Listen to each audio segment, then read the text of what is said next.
So the introduction to the Khulasa has been done, that the objective of why we should be studying this book or looking at the book. And we briefly went through the introductions of the two authors in concern, the original text of Imam Tirmidhi rahimahullah, who he was very briefly, and also Shaykh Abd Hayy al-Kattani, who's written this synopsis on the Shama'il, and who Shaykh Abd Hayy al-Kattani was, etc. If you want a further detail on that, there's a bit of an introduction written by the editor of the book, Mufti Javid, on both Imam Tirmidhi and Shaykh Abd Hayy al-Kattani. To go further in detail, it's just not necessary for the class. As I mentioned, that this is not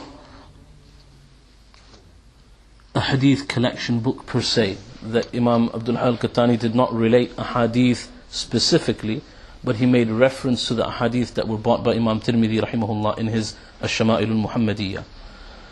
Now, Imam Tirmidhi rahimahullah initially had 55 chapters in his book. Shaykh Abd Hayy has brought that down to 51.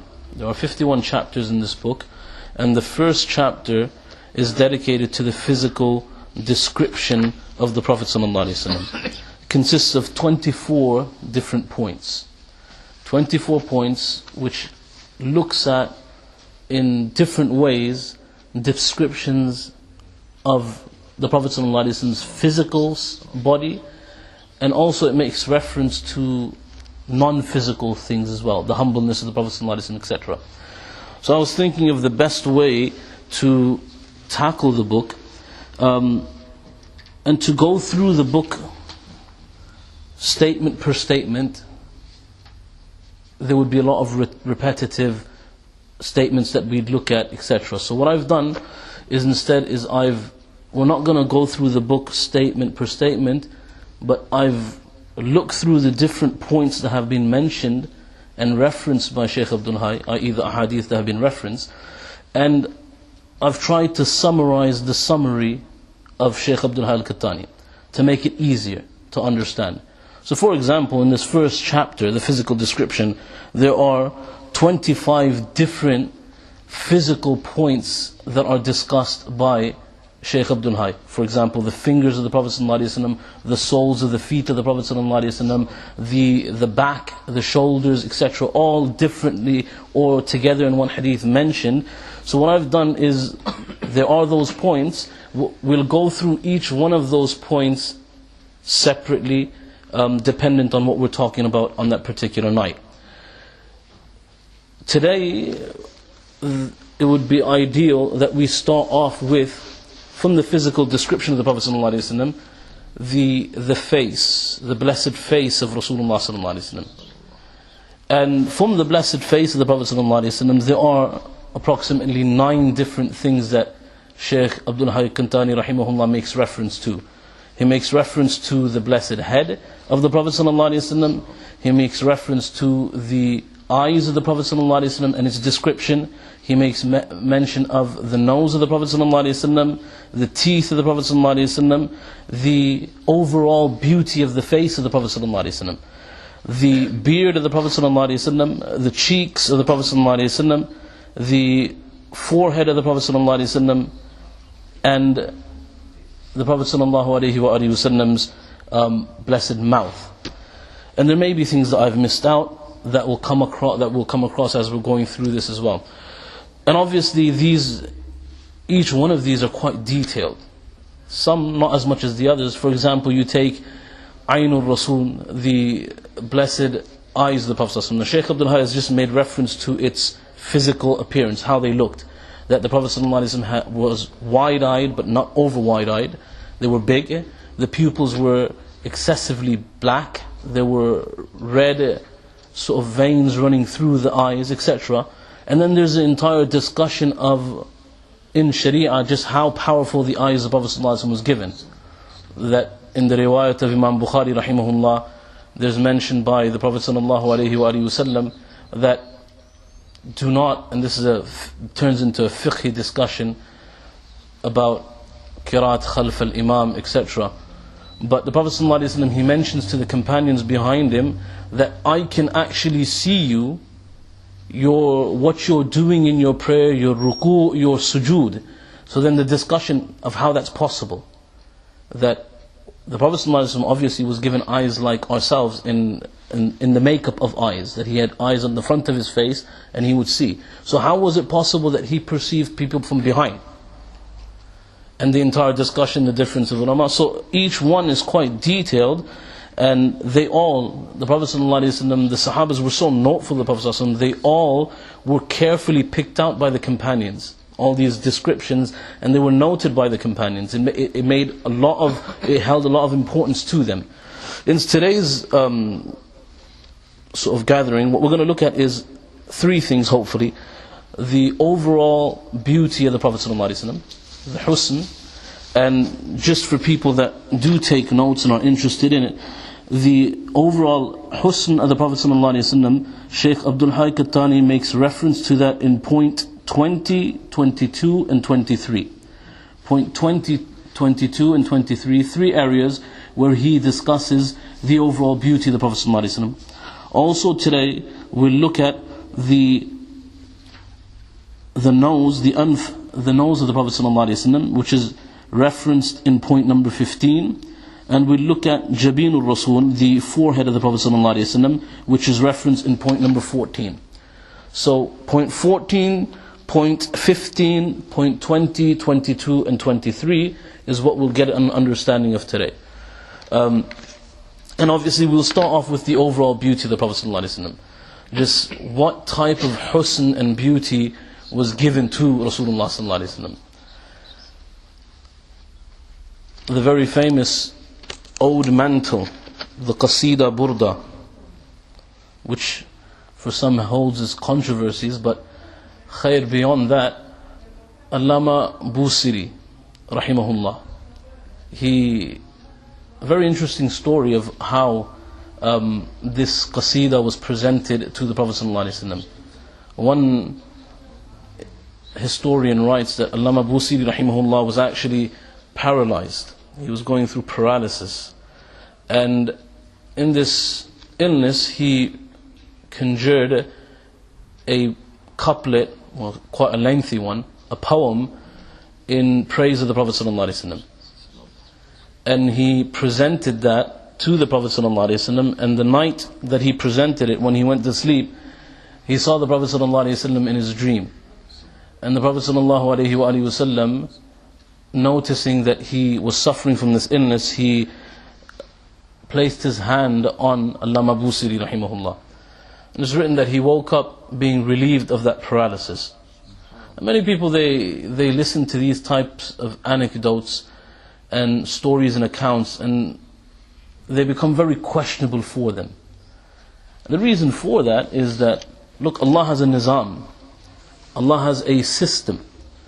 The system, as we know, is that if someone's ill, then we have the Sharia parameters of how that person is cured from that ill. They take medicine, or they take tibbi medicine, medicinal, so from the academia of medicine, the field of medicine, they are given certain remedies for that, or they have tibbul Rasul, they have remedies from the Prophet ﷺ's traditions. And this is pretty much the boundaries that we understand the system of Allah subhanahu wa ta'ala. That's how a person is relieved of an illness. So how is it possible that something like this happens? It's not medicine that a person has been given. It's not a surah or a verse that's been recited. The person's actually relieved of their paralysis, which is almost sort of hitting the benchmark of miraculous in essence. That how someone is relieved of paralysis by someone placing their hand over the area that's been affected, it's a miracle. And so the answer to that lies in the statement that this is the nizam of Allah subhanahu wa ta'ala. And if it belongs to Allah, if the system is Allah's, then to alter the system is also the prerogative of Allah. Very simple. Allah has a system, which He normally has. To alter that system is also in Allah's hands. Ibn Abbas radiyallahu ta'ala anhuma, he relates, recorded by Imam Bukhari rahimahullah, very interesting story, which this whole section is answered by this one mu'allaq riwayat of Imam Bukhari rahimahullah, that he relates the account of Thuwayba. It's in Kitab al-Nikah, it's in other places of Imam Bukhari's Sahih, 5 different places that he relates his hadith. And in the hadith, towards the end, he relates that someone sees, that someone is then clarified as Ibn Abbas radiyallahu ta'ala anhuma. He sees Abu Lahab. He sees Abu Lahab in his dream. And we know Abu Lahab, Allah has given him that title. It's not his name. Tabbat yada Abi Lahabi wa tab. Allah gave him that title, the father of the flames, because he'll be in a blazing fire, or is in a blazing fire in the akhirah. He sees him and he says to him that, what's fared of you?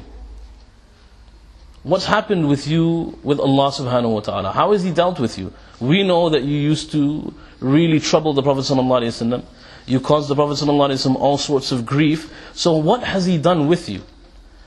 Abu Lahab responds by saying that I found no good whatsoever with Allah, except inni wa anni suqitu bi'atiqati Thuwayba.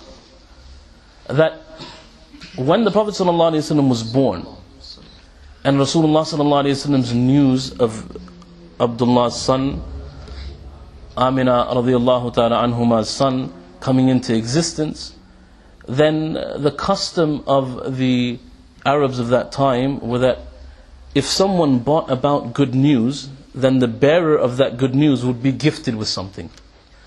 So Thuwayba, who was the slave of Abu Lahab, she brought this good news to Abu Lahab. And obviously at that time Abu Lahab's enmity wasn't there.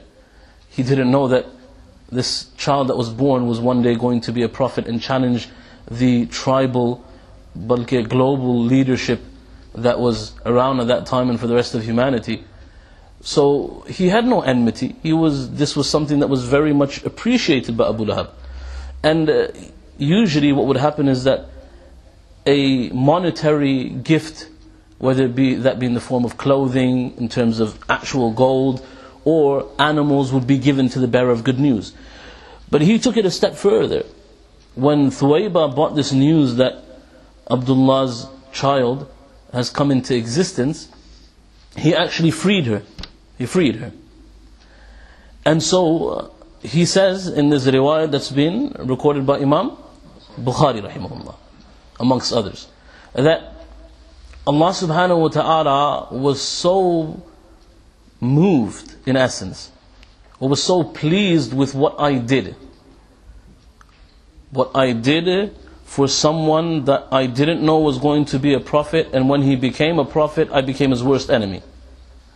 But for that person, the love that I showed towards him, that on the news of his being born, I freed the slave that brought me the message, أني سقيت, that the mufassirun, the commentators of the muhaddithun of hadith, they say that the area underneath the thumb, and some describe it between the 2 fingers here, over here.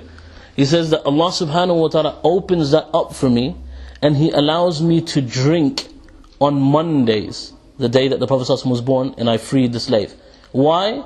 Because I showed some goodness towards Rasulullah ﷺ. Even though I didn't do it after he became a prophet, just that I showed some goodness for the sake of him being from my brother's sons, or the son of my brother, Abdullah. And because of that, I showed happiness. And in that happiness, I freed the person that brought me the news. And the result of this is that even though I am from the dwellers of the fire of Jahannam, Allah subhanahu wa ta'ala shows me some mercy on days like Monday. Now if that's the case with Abu Lahab, then Allama Busiri rahimahullah, when he writes this mantle ode, and what he says inside there, subhanallah, it's a tremendous qasida. And the reason why I mentioned is I remembered one verse from the qasida to mention about the husn of the Prophet ﷺ. That Allama Busiri rahimahullah, he says that فَهُوَ الَّذِي تَمَّ مَعْنَاهُ وَسُورَتُهُ or وَسُورَتَهُ فَهُوَ الَّذِي تَمَّ مَعْنَاهُ وَسُورَتُهُ ثُمَّ اصْطَفَاهُ حَبِيبًا بَارِئُ النَّسَبِ مُنَزَّهٌ عَنْ شَرِيكٍ فِي مَحَاسِنِهِ. This is the point. مُنَزَّهٌ عَنْ شَرِيكٍ فِي مَحَاسِنِهِ فَجَوْهَرُ الْحُسْنِ فِيهِ غَيْرُ مُنْقَسِمِ. He says, the Prophet ﷺ, according to one grammatical way of translating this ode, or this couplet here, فَهُوَ الَّذِي تَمَّ مَعْنَاهُ وَصُورَتُهُ. He is the one who in every sense was perfect. مَعْنًا وَصُورَةً. That in the message that he brought, in the beauty of that message, that Shaykh Sadi used to say, بَلَغَ الْأُولَى بِكَمَالِهِ كَشَفَ الدُّجَى بِجَمَالِهِ. We read the couplets and we really don't understand what's being said. These poets, just like in English Shakespearean sort of language, there's a lot of meaning behind the sentences. We just see them from the top. We don't really realize that كَشَفَ الدُّجَى بِجَمَالِهِ. It's a profound statement. Kashafa means to open up and to bring to light here. So the world was illuminated bijamalihi, with the beauty of the Prophet ﷺ, in both senses, that truly the world had never seen someone as radiant and as beautiful as the Prophet ﷺ. And his coming to the world literally illuminated the world. That when Ibn Kathir, he writes in his book Mawlidun Nabi sallallahu alayhi wasallam, it's a very hot topic nowadays, Mawlid. Ibn Kathir rahimahullah, he has authored an actual Turath, has printed the book on the birth of the Prophet sallallahu alayhi wasallam. And amongst the traditions that brought, and we've heard this tradition, is that when the Prophet ﷺ was born, then palaces in Persia were illuminated by the birth of the Prophet ﷺ. When the Prophet ﷺ was delivered as a baby, alongside the Prophet ﷺ was a radiance that illuminated the heavens. So literally, كَشَفَ الدُّجَى بِجَمَالِهِ, one normal translation and understanding that's given is that the Prophet ﷺ, the message that he brought illuminated the world. That he brought guidance, and this guidance illuminated the world. But alongside that, the husn that he brought, the beauty that he brought, it actually literally radiated the entire world as well. It gave it an illumination that it had never seen before. And that's, as I mentioned this in the last session, Imam Qurtubi rahimahullah, he mentions the statement, and I'll repeat it, that لم يظهر لنا تمام حسنه صلى الله عليه وآله وسلم لأنه لو ظهر لنا تمام حسنه لما طاقت أعيننا رؤيته صلى الله عليه وسلم. That the reality is that this world, none of us actually saw the true beauty of the Prophet صلى الله عليه وسلم. We weren't able to. لم طاقت أعيننا. Our eyes were not able to perceive the entirety. Nowadays, there's a whole area of, you have people that look, it's in the world of modeling and finding someone that's very beautiful to cover the front pages of magazines and walk on the catwalk, etc. And you have scouts that look out for that. People are literally employed, and all they do is go around in areas that you wouldn't imagine. Shopping malls. In one of our sort of friends that came with us for Umrah once, he once told us that he was out, and mashallah, Allah subhanahu wa ta'ala has given him a handsome face, and he said that some people from a particular company, they came to me and they scouted me to become their part of the face of that company. And it's a marketing sort of strategy that they employ to find. And one of the things that they look at is the symmetry on a person's face, on a person's body, how proportioned the individual is. So the symmetry of the face is the nose in the right way, in the correct place. The ears, how do they look balanced to the other side? The face, are the lips too full, are they too thin? The eyebrows, the forehead. And so all of this is considered of beauty. And the Prophet ﷺ, the world had never seen. One Sahabiya, Hafiz ibn al-Hajar rahimahullah, he mentions this in his Fathul Bari, in his commentary on the Sahih of Imam Bukhari rahimahullah, that she said that I performed Hajj with the Prophet ﷺ miraran, many a times. Someone might ask, how is that even possible? Because after the Prophet ﷺ migrated, he only performed it once. So Hafiz ibn Hajar himself, he explains that this was before prophethood, when the Prophet ﷺ would make the journey, and after as well. So miraran is not inaccurate, it's correct, many a times. I performed the Hajj with the Prophet ﷺ many a times. So the companions, they said, Sif lana Rasulullah sallallahu alaihi wasallam, that describe for us the Prophet sallallahu alaihi wasallam. So in that description, she says, and this is one of the points that Shaykh al-Kattani rahimahullah makes reference to, Lam ara qablahu wala ba'dahu mithlahu. I never saw anyone like the Prophet sallallahu alaihi wasallam before or after the Prophet sallallahu alaihi wasallam. Never. No one came close to the actual beauty and the radiance that was on the face of the Prophet sallallahu alaihi wasallam. In the riwayat of Imam Tirmidhi rahimahullah, he grades it as a Hasan hadith, that Jabir ibn Samura radiyallahu ta'ala an, he relates the hadith. He says, رأيت رسول الله صلى الله عليه وآله وسلم في ليلة إضحيان, that once I saw the blessed Prophet sallallahu alaihi wasallam in a Layla Idhiyan, which means a night in which there were no clouds. So it was a very clear night. I wasn't confused with what I saw, or there was nothing to stop me from seeing clearly on that night. So a clear night. وَعَلَيْهِ حُلَّةٌ حَمْرَاء. So I saw the Prophet ﷺ on that night, and he was dressed in a red garment. And again, so this is what I mean, that there will be subtle references that are made, that are described in and discussed in other chapters. So the clothing of the Prophet ﷺ, حُلَّةٌ حَمْرَاء, there's an actual chapter for the clothing of the Prophet ﷺ. So we'll discuss that there. There's no need to go into the explanation of that here. فَجَعَلْتُ أَنظُرُ إِلَيْهِ وَإِلَى الْقَمَرِ. I began to look at the Prophet ﷺ, and I began looking at the moon, the full radiant moon, on the 14th night, when it was on its peak. And above that, there were no clouds. This is the point that he makes, that I could see the moon clearly. And usually in the Arabic language, wherever there are similes of radiance and of husn and jamal, beauty, then it's given with the moon. Because it's almost perceived that the moon is something that doesn't have any deficiency. The sun is so overwhelming that you can't constantly stare at it. Your eyes are affected by its brightness, by the rays of illumination that come out from the sun, that maybe 2 seconds, 3 seconds, and you have to look down. And even after looking down, you can't see properly. But the moon, it's so perfect that not only is it radiant, you can constantly look at it.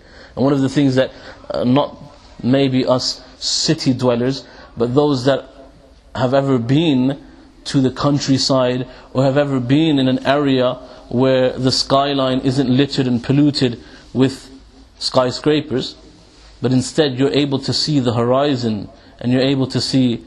One of the members of our management team just came back, and he was mentioning that from a holiday, and he mentioned that one of the most sort of, the thing that we took most comfort from on this journey was when the sun would set on the horizon, because we don't get to see that. We don't see that beauty. And when the moon is in the sort of dark sky, and you can see it fully radiant, it almost, it conveys a comfort over the person that's actually looking at it. You're taken aback, and you're actually comforted just by that sight. It's beautiful, it's magnificent. So in the Arabic language, lots of similes are given in terms of beauty with the moon, and you can understand why. So he said, I began to look at the moon, وَإِلَىٰ رَسُولِ اللَّهِ صَلَّى اللَّهِ عَلَيْهِ وسلم, and the Prophet sallallahu alaihi wasallam. And in another riwayat, he said, I began to then compare the two. I wanted to see that who was more radiant and who was more beautiful. The poet, he says, كَالْبَدْرِ وَالْكَافُ إِنْ انصفت زائدة فيه فلا تظننها كافا للتشبيه.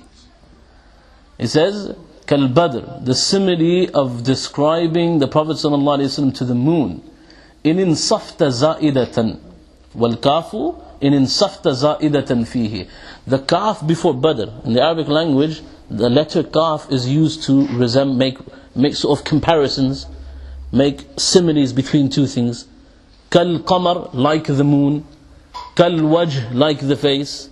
So he says, in insafta, if you are just in your analysis, the kaf is actually zaid. It's not really supposed to be there. It's just used to make up the numbers of the Arabic language. فَلَا تَظُنُّنْهَا كَافًا لِتَشْبِيهِ. Don't consider it a kaf of tashbih, of making similes. It's just there because it needs to make up the sentence. But the reality is that even the moon, even the full radiant 14th moon, doesn't contain the beauty that's on the face of the Prophet ﷺ. So Jabir ibn Samurah radiyallahu ta'ala anhu, he says that I began to فَجَعَلْتُ أَنظُرُ إِلَى الْقَمَرِ وَإِلَى الرَّسُولِ صلى الله عليه وآله وسلم فَلَهُوَ كَانَ فِي عَيْنِ أَحْسَنَ مِنَ الْقَمَرِ.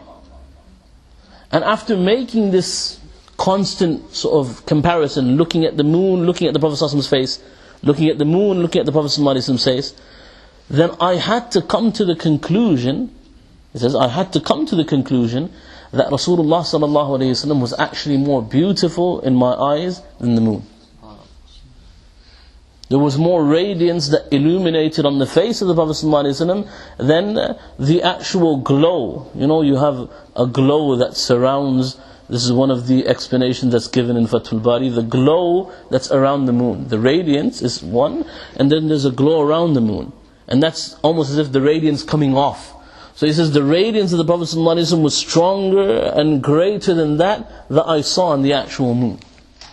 And this isn't one. Abu Bakr radiyallahu ta'ala who makes statements showing that the Prophet ﷺ was more beautiful than that of the moon. And companions upon companion acknowledged that there wasn't anything that they saw.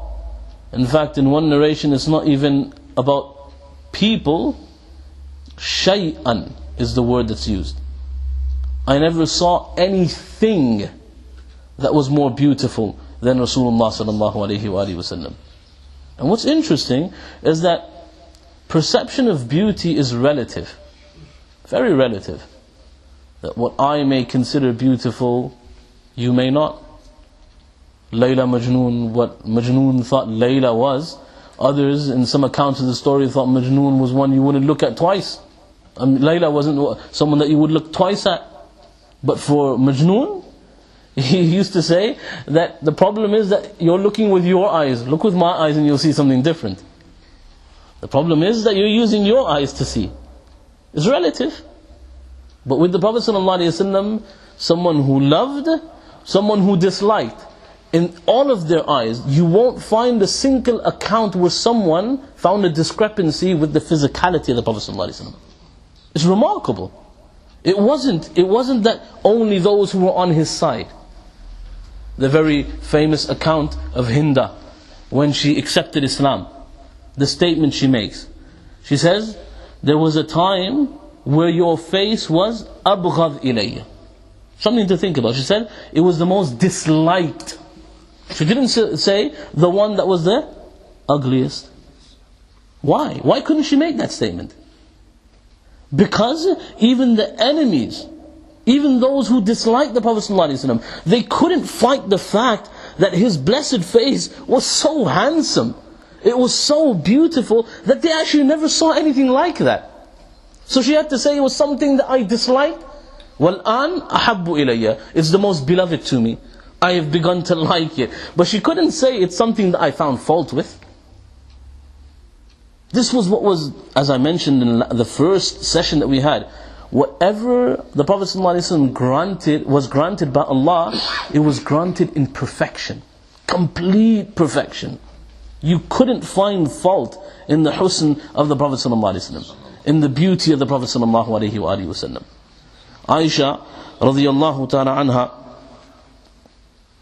Ali radiallahu ta'ala anhu, he relates, again, the similar statement. I've just noted a few ahadith that describe this, that him as well, لم أرى قبله ولا بعده مثله, recorded by Imam Tirmidhi, Imam Ahmad ibn Hibban, that لم يكن رسول الله صلى الله عليه وسلم بالطويل ولا بالقصير.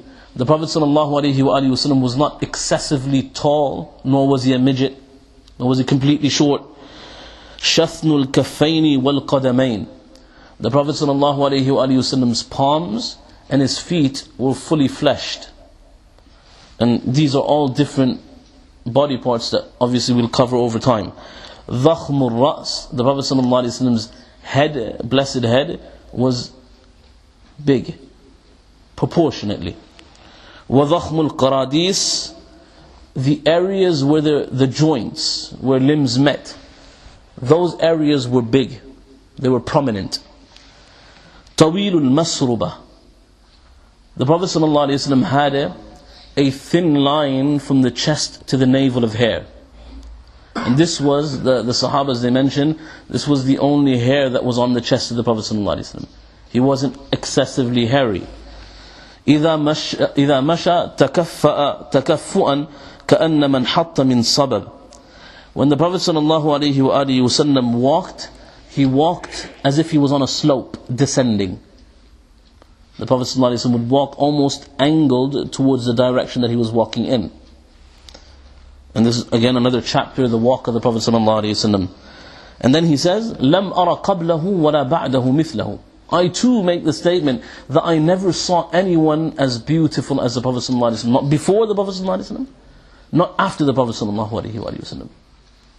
The husn that was granted to the Prophet ﷺ. Hind ibn Abi Hala, he relates from Hassan ibn Ali, the son of Ali radiyallahu ta'ala an, the grandson of Rasulullah sallallahu alayhi wa sallam. Sa'altu khali, I asked my maternal uncle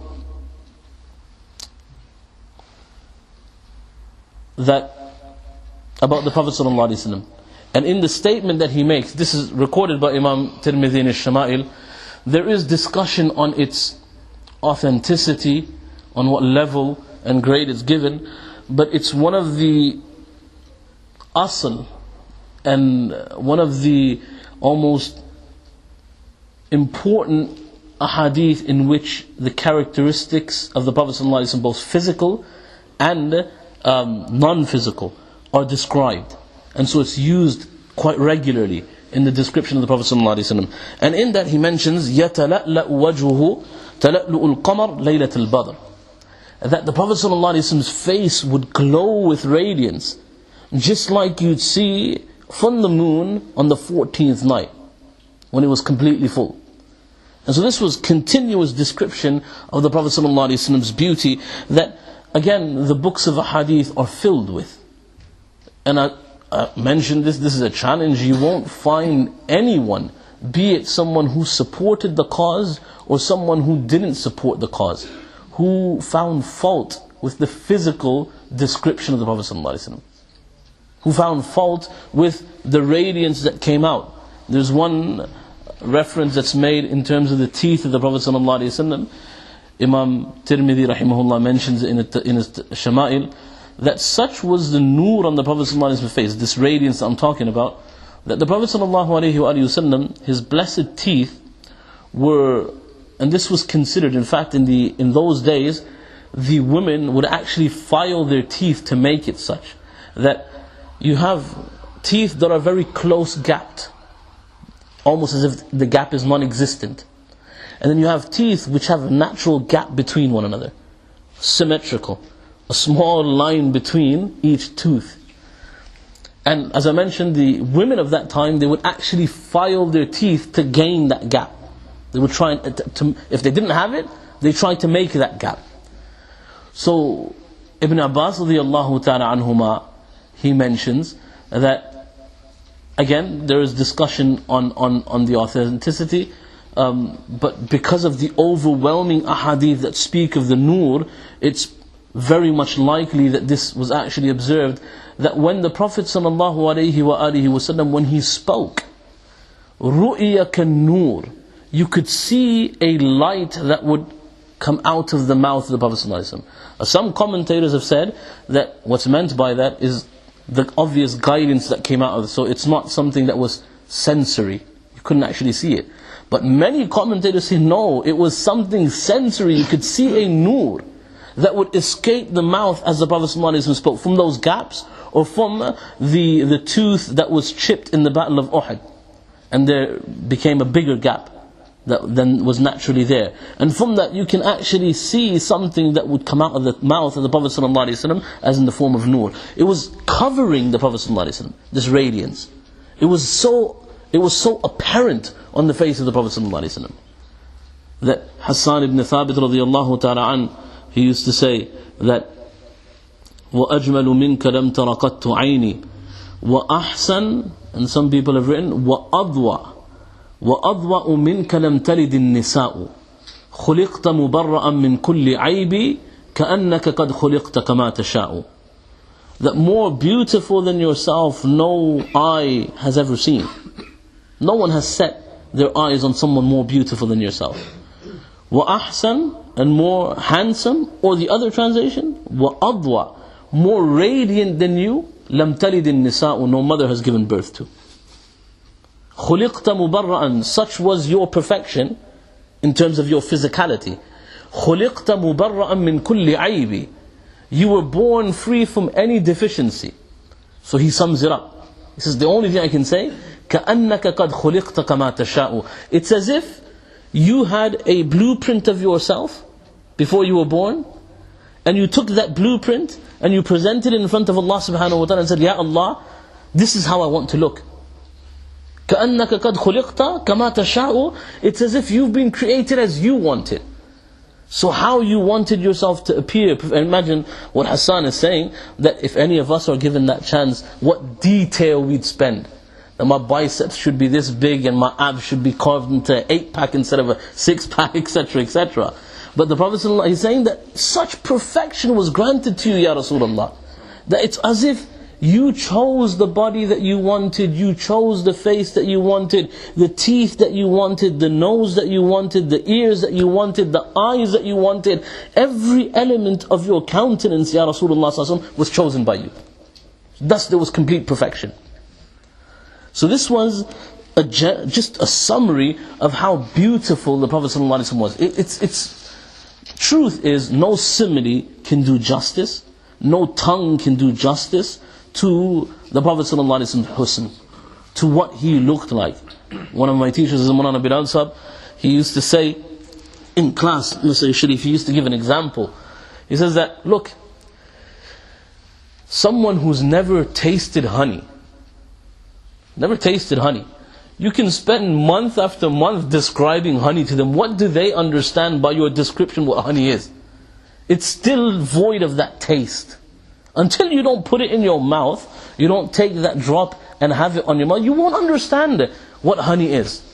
Husnul Rasul, the tongues can write, or the tongues can talk, the pens can write, we can continue describing, but the reality is it cannot be encompassed. You cannot encompass just what the Prophet ﷺ, what husn was granted to Rasulullah ﷺ. The second point number 15, the anf, the blessed nose of the Prophet ﷺ. We'll read it from here to understand, and then we'll look at a few ahadith. The Prophet ﷺ had a moderately long nose with a fine tip. There was a light that covered it, so that someone who did not look carefully would think he had a high bridge with a raised top.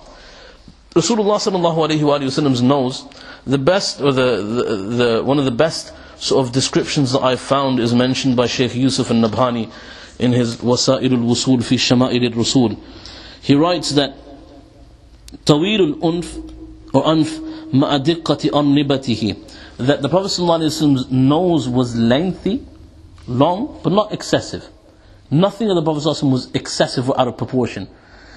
But the nostrils weren't huge, they weren't big. They too, even the openings on the nose of the Prophet ﷺ were very proportioned, the right size. Fi wastihi ba'da irtifa', and you found that the Prophet ﷺ in the middle of the nose, or towards the middle, it's slightly raised, and you see that on many noses, that there is almost as if it bridges up. Again, not something that's very noticeable until you go and look properly. And there's a slight raise on the nose and then coming down. So it was a bit lengthy, small nostrils, with a bit of a raised area in the middle. The top of the nose of the Prophet ﷺ, it's mentioned in some ahadith that lahu nurun ya'luhu, where the bridge of the nose would meet towards the forehead and just between the eyebrows of the Prophet ﷺ, there was a nur, a radiance that escaped that area. Aisha radiyallahu ta'ala anha, she relates, anna Rasulullah sallallahu alayhi wa sallam dakhala alayha sururan tabruku asariru wajhihi. Rawahu al-Bukhari. Imam Bukhari rahimahullah relates the hadith. It's in discussion of something else where the Prophet sallallahu alayhi wa sallam sees the father and son, and one of the qa'ifs of that time looks at the feet and says they are father and son. This made the Prophet sallallahu alayhi wa sallam really pleased because of accusations that were being levied against him. Aisha radiyallahu ta'ala anha, she says, when the Prophet sallallahu alayhi wa sallam came home, tabruku asariru wajhi, the area over here, just above the forehead, many people when they are in thought or when they have emotions, lines appear on the forehead. Some people don't have that, some people have lines. So she says that when the Prophet ﷺ became happy, then those lines and this area, just from there towards the nose, the nur would just almost as if it would shoot out of that area. It would escape that area. So the Prophet ﷺ's nose was not short, it was long, fine tipped, the nostrils were short, and the area just towards the top, the Sahaba Kiram Ridwanullahi Ta'ala alayhim ajma'in, they say that we would notice a radiance that would escape from that area of Rasulullah sallallahu alayhi wa sallam. In light of that, there's one hadith, again the riwayat of Hind ibn Abi Hala, which I said it's almost as if it's an asl in this bab. He mentions aqna al-irneen, the Prophet sallallahu alayhi wa sallam's nose was prominent. You could see it, it was evident. Lahu nurun ya'luh, there was a nur and a luster, a radiance towards the top of it. يَحْسُبُهُ مَنْ لَمْ يَتَأَمَّلْهُ أَشَمْ. And if you didn't look carefully enough and you confuse that radiance with the nose, you'd actually think that the nose was quite lengthy. So it would almost take over when you looked at the Prophet ﷺ, that would become the center of attention. And you'd have to really focus on the face of the Prophet ﷺ.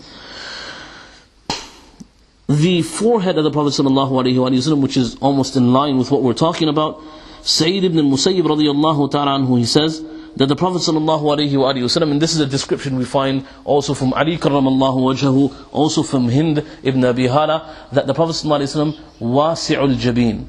The Prophet ﷺ's forehead was also prominent and it was wide. It wasn't small. The forehead, the area of the forehead of the Prophet ﷺ was wide and it was prominent. And as I mentioned, tabruku asarir wajhihi, when the Prophet ﷺ would be happy and he would show that the joy on his face, he would show that he was happy, then that would actually be displayed on the lines. Is there a particular English name for that? Lines? Or is it just lines? I'm not sure. The lines that would appear on the forehead of the Prophet ﷺ. From there, a certain nur would escape from the Prophet ﷺ. Hafiz ibn al-Hajar rahimahullah, and we'll conclude with this, he relates from the Musnad of Imam Ahmad, from Ibn Sa'd, from the Sahih of Ibn Hibban, a riwayat, ما رأيت شيئا أحسن من رسول الله صلى الله عليه وآله وسلم, that I never saw anything more beautiful than the Prophet صلى الله عليه وسلم. كان الشمس تجري في جبهته, that you could actually say that the sun would be running through the area of the forehead and the face of the Prophet ﷺ. The nur was so prominent that it's almost as if the sun was residing within that and it was running through it. There was constant nur and radiance that was being illuminated from that area. So these are the three topics that I wanted to look at today. The overall husn of the Prophet ﷺ, the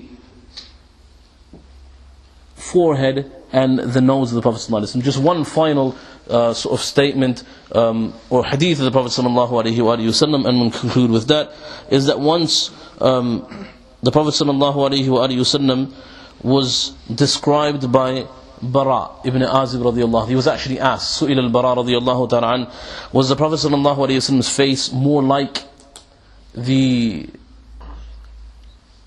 moon or a sword? مثل السيف or qamar? Now, and he answered, more like the moon. So what was the difference between the two? Hazrat Shaykh Maulana Muhammad Zakaria Kandilvi rahimahullah mentions in his work on the Shama'il that the reason why the Prophet ﷺ was described with the moon is because if you have a clean sword, then just like the sun, you can't constantly look at it. If there's a ray of light that strikes that metal, then the glitter or the sort of radiance that comes off of that is very strong. And imagine holding that up in the sun, and the sun magnifies off of that, and you see it, it's almost as if you have to turn away. So one explanation that's given is that it wasn't overwhelming in the sense that you couldn't see it, unlike the moon, where you could constantly look at the Prophet ﷺ, just like you constantly look at the moon. The other is that the sword is described as something that's very long. So the Prophet ﷺ's face wasn't long, it was more roundish. This is the second explanation that's given. And some commentators say that both are sort of intended by Bara ibn Azib, that the Prophet ﷺ's face was both radiance that you could look at, and also it wasn't overwhelmingly long, but more there was some sort of roundness within the face of the Prophet ﷺ as well. So that is somewhat of a summary of those 3 points that I've mentioned by Shaykh Abdul Hayy al-Kattani rahimahullah. What we'll look at in the next sort of session that we have is that there's still the eyes of the Prophet ﷺ, and there's a very interesting discussion that takes place in terms of the eyes. One opinion that's given as to how the Prophet ﷺ was able to see the way that he could was because he entered Jannah. And in Jannah, the inhabitants of Jannah, their eyes won't be one-dimensional in the sense that they can only see one way. In Jannah, you're able to perceive in all directions. And because the Prophet ﷺ was admitted into Jannah, Laylatul Mi'raj, he was given this quwwat, this taqat, this ability to see in every direction. That remained with him when he came back to the earth. And what the difference scholars say about that. Also, the asnan, the blessed teeth of the Prophet ﷺ, and because it's part of the discussion, we have to go through it. The beard of the Prophet ﷺ, the tazkirah of the lihya, and where we stand with that. If Allah subhanahu wa ta'ala wills, inshallah, then we'll try and somewhat, hopefully, finish the blessed face of the Prophet ﷺ in these different areas, and then we'll be able to move on. As I've mentioned, there's almost 25 different points that are discussed by Shaykh Abd Hayy, or referenced by Shaykh Abd Hayy al-Kattani, and hopefully we're able to bring some together. He speaks about the back, the shoulders, and when we look at the chapter of the prophethood, the seal, we'll cover that inside there, inshallah. If Allah wills, inshallah, we'll carry on with that in the next session. Allah give me the true understanding, and after giving us the true understanding, Allah give us the ability to appreciate the noble Messenger sallallahu alaihi wasallam kama haqqahu, as he should be appreciated. Wa akhiru da'wana alhamdulillahi rabbil alameen. Subhanallahi wa bihamdihi, subhanakallahumma bihamdik, wa nashhadu an la ilaha illa ant, nastaghfiruka wa natubu ilayk. Jazakumullahu khairan.